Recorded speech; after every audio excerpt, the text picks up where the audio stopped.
and it's about this idea of discomfort. So our last day to serve before the riots started, we'd been to a lot of orphanages, and on this particular day, we'd already done 2 water truck stops, and water truck stops are exhausting, y'all, because you hold this huge fire hose, and you pump out 30,000 gallons of water to people who have basically, anything you can put water in, they bring it, and they all line up, and they're fighting, and some are cutting, and y'all, just to be honest, I was tired. I didn't really want to go to the orphanage. I kind of just wanted to take a nap. I prayed through it and went to the orphanage, and I tried to have the best attitude that I could muster up and that God would enable me to have. And as we started to meet the people there at the orphanage and start to interact with the children, the orphans, they rolled out Wilson. As you can see, he has cerebral palsy, but Wilson was abandoned by his parents. They put him in a trash heap. And when he was found, he was being eaten by a pig. And he lived his whole life in this orphanage. He spends most of his time in a wheelchair. He doesn't have a lot of human contact. And then after a couple minutes of this, he takes his hand and he pushes my wife away. And he takes my other hand and he puts it on the wheelchair and he points. Like, let's go. Push me, man. So I was like, okay, yeah, sure. We'll do a lap.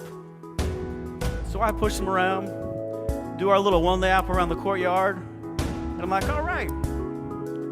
That was fun. Let's watch him play basketball. Let's watch him play jump rope. And he takes his hand and he moves it back. And he scratched me, y'all. He was like, no. Again.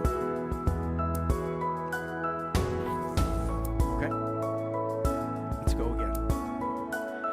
Y'all, I did this for half an hour.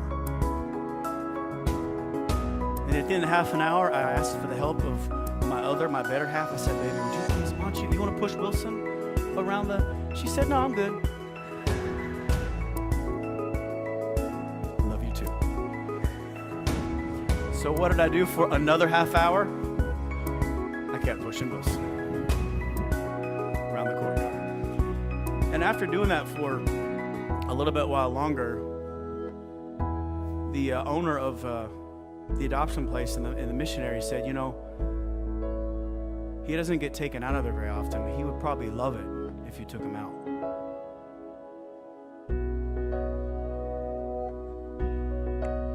Okay,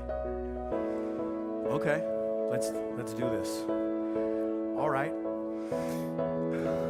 So I took him out of the wheelchair, and of course he can't walk. And so they were playing basketball, and he kind of pointed like, let's do that. I was like, all right, let's play. So holding him, we played basketball, and at one point I managed to get the ball, and we kind of both, shot a shot together. I'm going to ask you a question. Can you see his face?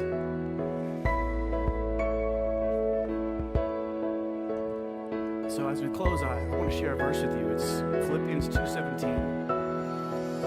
It says, but even if I'm being poured out like a drink offering on the sacrifice and service coming from your faith, I'm glad.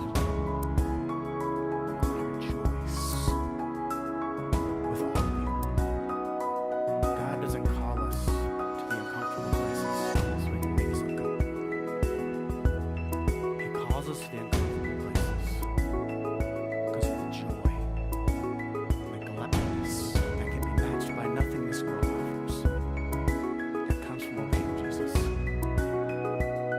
That moment would not have happened if I chose to stay comfortable. God is calling you to the same things, to move out of your comfortable spaces and go meet the world where it's uncomfortable. Because that's exactly what Jesus did. And that's exactly what he calls you to do. Let us give the Lord